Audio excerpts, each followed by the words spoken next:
ზღაპრული გემოაქვს რა. იმედია რა ვიცი. თქვენც ეგეთი ბედიერება გიქნებათ მოხვალთ. მანდაეთში აქ გარშემო ტყეებით სავსეა იმითი რა ქვია ნიყვით. მოკრიფავთ ესე დაждებით. აი პურსაჭამ წინაბრეს მოიგონიებთ. მოგითხარით არ ვიყავით წამოსული არც არაყი მაქარს ღვინო მაქვს წამოღებული, მაგრამ ყველას მაინც ესეთ აგლოცავთ რა და ყველა საქართველოს დალოცილები ყოფილიყავით. ღმერთმა მოგწეს ტვინი.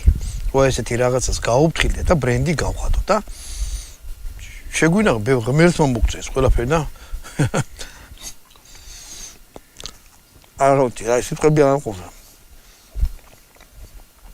ზომიერად წვნიანია და ძალიან გემრიელი. არხი გამოიწერეთ მეგობრებო, კარგად ბრძანდებოდეთ. იმაში დაწერეთ კომენტარებში თუ მოგეწონათ. თუ მოგეწონათ ესეთი ნიშანი და თუ არ მოგეწონათ, აი ესეთი ნიშანი. კარგად ბრძანდებოდეთ.